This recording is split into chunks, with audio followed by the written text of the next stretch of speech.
Ok, pessoal, sejam bem-vindos ao nosso isolado de exercício. Isolado esse que faz parte aí, né? Nós vamos ter 12 encontros, onde serão feitos em sala de aula 12 isolados, tá bom? Mas a gente vai fazer uma introdução antes da gente começar a nossa primeira aula. Vamos fazer alguns esclarecimentos. Primeiro, as questões trabalhadas em sala de aula, todas são de autoria minha, são próprias, portanto, elas são inéditas. E eu nunca utilizei essas questões em um outro curso. Então, a gente já garante aí a exclusividade das questões, tá bom? Bem, serão 12 simulados, onde vocês realizarão 15 questões em 15 minutos. Ah, Emerson, é muito pouco. Olha, muito pouco vai ser o que vocês vão encontrar no dia da prova. Lá serão 120 questões, mais uma redação e mais 20 a 25 minutos só para preencher gabarito, tá certo? Quem nunca fez esse teste, pode fazer em casa, que vocês vão ver que não consegue preencher folha de resposta em menos de 20 minutos. Não consegue. A não ser que você vá fazer de todo jeito e aí sujeito, inclusive, a anulação e a perder alguma questão, tá bom? Então, tudo isso vocês vão ter que fazer em 4 horas e meia apenas. Faz rascunho de redação, depois passa limpo, preenche folha de respostas e, fora isso, mais 120 questões de correto e errado. Lembrando que os nossos simulados, estilo CESP, tá bom, pessoal? Uma questão que vocês acertem recebe uma pontuação positiva, uma questão errada recebe uma pontuação negativa e uma questão que deixar em branco, pontuação 0, não recebe pontuação nenhuma.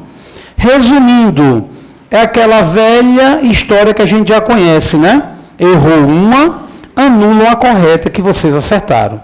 Então, prova da CESP, é interessante que se deixe aproximadamente 10% do valor total, do número total de questões em branco.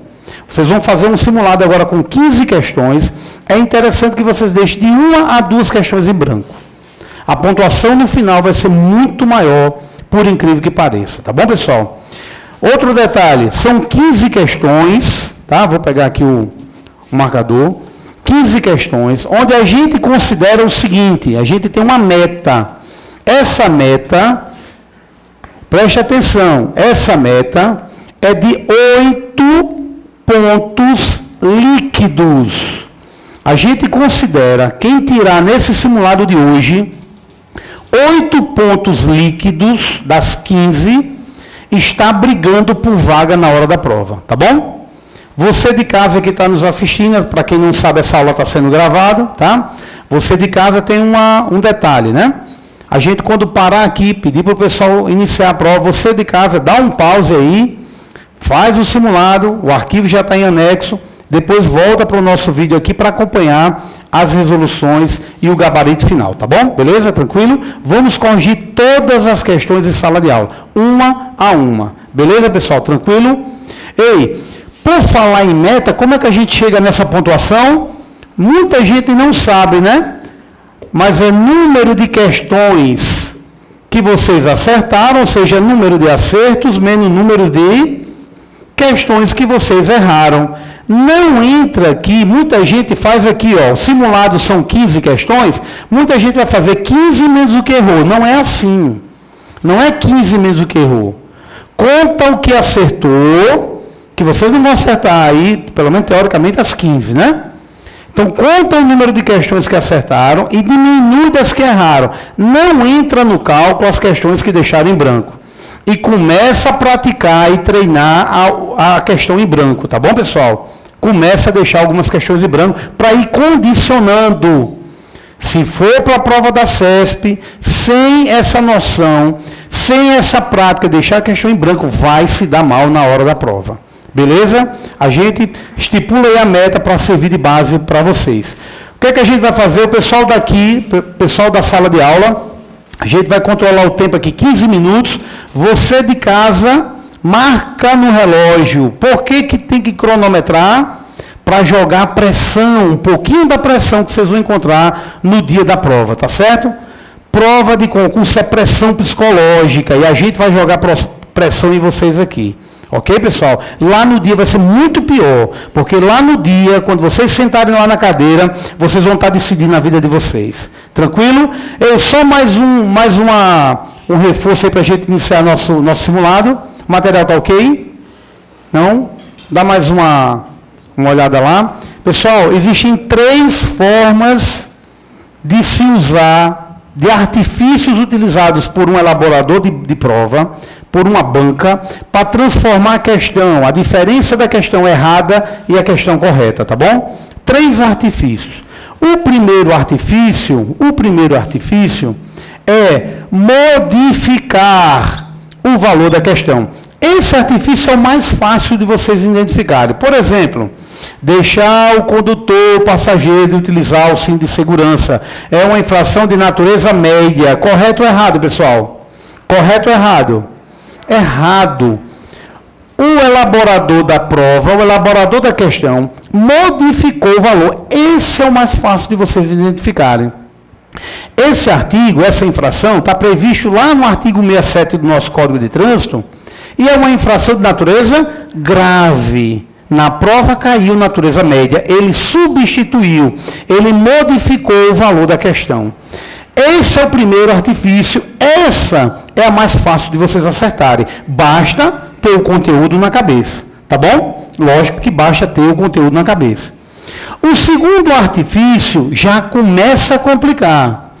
É quando o elaborador da prova ou da questão acrescenta algo que não existe nas normas. Por exemplo, já foi questão da CESP, que a preferência do pedestre, quando tiver uma faixa exclusiva para ele, a preferência, ela é absoluta, salvo quando houver algum dispositivo controlando o trânsito, tipo semáforo, foco de pedestre, ou o próprio agente de trânsito. Até aí a questão estava correta. Mas aí ele diz que o pedestre, para poder ter a preferência na passagem, tem que dar um sinal com a mão antes de atravessar. Ele acrescentou uma informação, e tem mais, a CESP gosta muito de acrescentar um valor moralmente, né, do ponto de vista moral, positivo. Dar com a mão, pessoal, não existe isso em regulamento para o pedestre, nem em Código de Trânsito, nem muito menos em resolução do CONTRAN. Não existe isso. Mas, ele, mesmo que não exista, ela está errada exatamente porque não está em acordo com nenhuma norma, ou lei, ou regulamento específico. Acrescentou um valor moral bom, digamos que seja bom, tem pessoas que discordam, mas não deixa de ser um ato positivo, mas não existe isso no Código de Trânsito. Então, se acrescentar informação que não existe, a questão está errada. Tá bom, pessoal? E a terceira forma de tornar uma questão errada ou correta é a supressão ou suprimir informações. Essa é a mais difícil de todas. Por quê? Algumas supressões, elas não interferem no valor positivo da questão, da afirmativa. Exemplo, se eu disser que no Brasil é permitido dirigir com carteira de habilitação vencida, essa afirmativa é verdadeira, é ou não é? Essa afirmação é verdadeira, embora eu tenha suprimido uma informação importante. É permitido hoje, pela legislação de trânsito brasileiro, dirigir com a carteira vencida, desde que não ultrapasse quantos dias? Mas essa supressão de dirigir com carteira vencida há mais de 30 dias, eu suprimindo os 30 dias, pessoal, não deixa de tirar o valor da afirmação, né? Não deixa de tirar aí a positividade do valor da afirmação. No Brasil, hoje, é permitido dirigir carteira vencida. Algumas supressões é que tornam a lógica da questão errada. Por exemplo, se eu disser que numa rodovia federal, numa rodovia federal, um veículo será multado, mesmo sem ter sinalização, mesmo sem ter a placa R19 de velocidade máxima, essa supressão, desliga para mim, por favor, Essa supressão, tá bom, pessoal? Ela interfere no valor da questão. Porque na resolução 396 de 2011, lá no artigo 7º, diz que estradas e rodovias não podem ter a multa sem a sinalização se o radar for fixo. Eu, na questão, não falei qual era o radar utilizado. É uma supressão que, dependendo do radar, pode ter um valor diferente. Então, cuidado que esse artifício é o mais difícil de a gente identificar se a questão correta ou errada. São esses 3 artifícios que se usam para tornar uma questão, para diferenciar uma questão de correta e de errada. Tá bom, pessoal? A gente está passando essa introdução para que essa introdução sirva para todos os simulados. A partir da aula que vem, a partir da aula 2, a gente vai sentar aqui, fazer o simulado e já entrar direto na correção das questões, tranquilo? Mas foi necessário a gente fazer essa pequena introdução a partir de agora no nosso curso. Tranquilo? Beleza? Vamos fazer o seguinte, você de casa aí, ó, dá um pausa, né? Dá um pause aí no seu vídeo, faz o simulado que está em anexo, depois volta aqui para a gente fazer a correção das questões. Tranquilo, pessoal? Só mais um detalhe, uma explicação importante, tá bom? São 12 simulados, a gente escolheu fazer os simulados por tema. Tá bom? Então, o simulado de hoje é só sobre legislação relativa à PRF. Hoje a gente não vai entrar, a única coisa que a gente vai entrar no Código de Trânsito é o artigo 20, praticamente, sobre a competência da PRF. A gente não vai fazer um simulado geral. Nossos simulados não serão aí sobre todos os assuntos. Como são 15 questões, a gente vai tematizar cada um simulado desse. Então, hoje, o nosso assunto principal é toda a legislação relativa à PRF, com a exceção do Código de Trânsito das resoluções. A gente vai ver muito pouca coisa aí de resolução, muito pouca coisa de Código de Trânsito. Muito mais os decretos, as leis, funções institucionais e o perfil constitucional relacionado no nosso edital. Tá bom, pessoal? Beleza? Todo mundo recebeu?